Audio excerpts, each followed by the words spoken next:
Audi's new RS5 Coupe is a wonderful grand tourer. Fast, pretty, luxurious and touchy, it's the sort of car I could easily and happily live with every single day. But while the RS5 may earn straight as in its core subjects, it won't be turning in any extra driving enthusiast credit. Across the board impressive as it might be, Audi's mean, green performance machine feels a bit too buttoned up for its own good. Strong heart, solid bones. Audi's 2.9-liter twin-turbo V6 engine is a fantastic piece of work. Output is more than ample, the RS5 Coupe loaded with 444 horsepower and 443 pound-feet of torque, all of which is available across a broad range in each gear. And with a slick-shifting 8-speed automatic transmission and the sure-footed power delivery of Quattro all-wheel drive, the RS5 can accelerate to 60 miles per hour in a scant 3.7 seconds, just barely inching out its BMW M4 and Mercedes-AMG C63's rivals. It's not horribly inefficient either. The EPA rates the 2018 RS5 Coupe at 18 miles per gallon city, 26 mpg highway and 21 mpg combined, and even after a week of spirited driving, I saw an average of 21.5 mpg. The RS5 is a car that's super easy to drive fast. The standard RS Sport suspension is stiffly sprung but not backbreakingly harsh, the kind of setup you can easily get away with on smoothly paved surfaces. That said, you'll likely want to opt for the $3,350 dynamic package, largely for its adjustable suspension. Audi's dynamic ride control offers 3 settings: comfort, auto and, you guessed it, dynamic, and the differences between each mode are noticeable enough to make them useful should the RS5 be a car you press into all sorts of driving duty. That the dynamic pack also gets you the RS Sport exhaust is only an added bonus, even if the accompanying soundtrack could stand to have a bit more volume. Audi does channel natural engine noise into the cabin at higher speeds, but I'd rather have more bass from the back.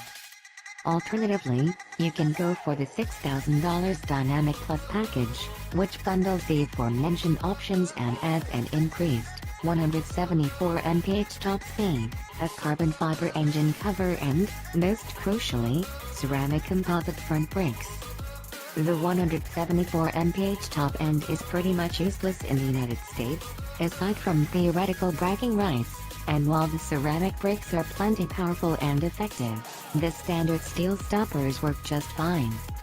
Click these option box if you're going to regularly track your RS5, but if this thing never sees a race circuit, you'll be just fine with the less expensive regular dynamic pack. The $1,150 dynamic steering option, meanwhile, is a worthwhile addition because it's one of the better tuned variable ratio setups available today. You get the normal broad range of assisting comfort and auto modes, but switch it over to dynamic, there's that word again, and the RS5 locks into a fixed 13.5:1 ratio, ensuring predictable, linear action. This all sounds like a recipe for sports car excellence, and indeed, the RS5 delivers the numbers. But if you're hoping for an unhinged, raucous experience, like the one offered by the Mercedes C63, you're out of luck. For starters, the RS5 is not a lightweight, tipping the scales at 3,990 pounds, some 300 pounds more than a BMW M4. And because roughly 60% of that weight is situated up front, the RS5 has a tendency to nosedive into tight corners, with a bit of predictable understeer at higher speeds. Around back, the standard sport differential can torque vector power side to side as needed, which is helpful in controlling oversteer should you get back on the throttle too quickly before the rear end settles. Really, the RS5 is a car that prefers relaxed inputs, no matter the speed.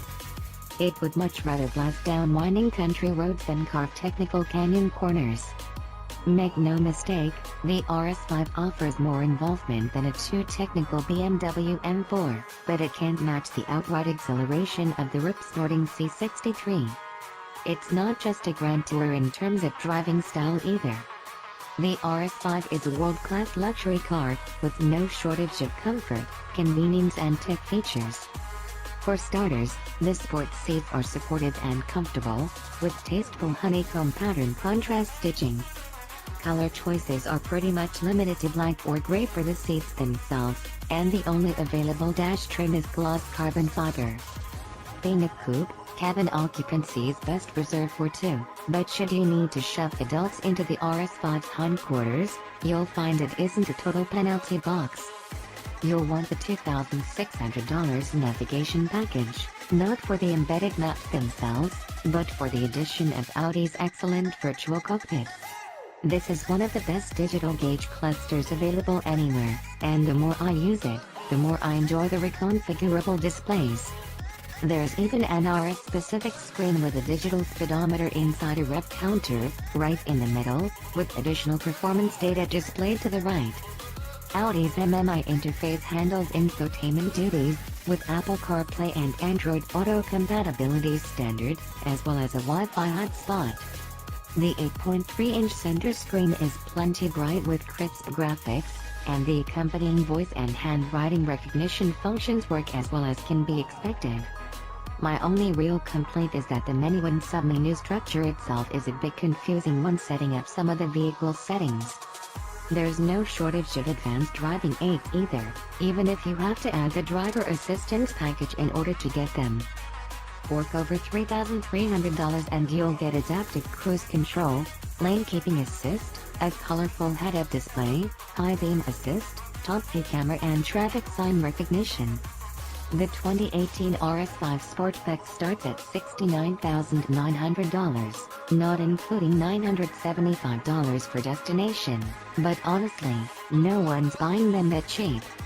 An Audi spokesperson recently told me that the vast majority of 2018 model year RS5s are going out the door for at least $80,000, and based on my preferred spec, I can see why.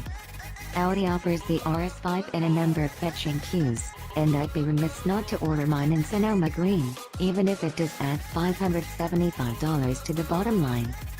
From there, I'll take the 20-inch wheel seen on this test car, which costs $2,500, though they also require the addition of the cool-looking $1,500 black optic package.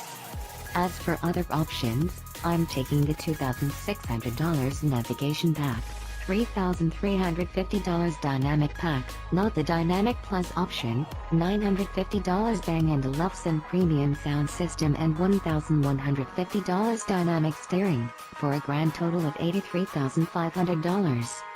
Tick every option box, however, and you'll reach as high as $94,300.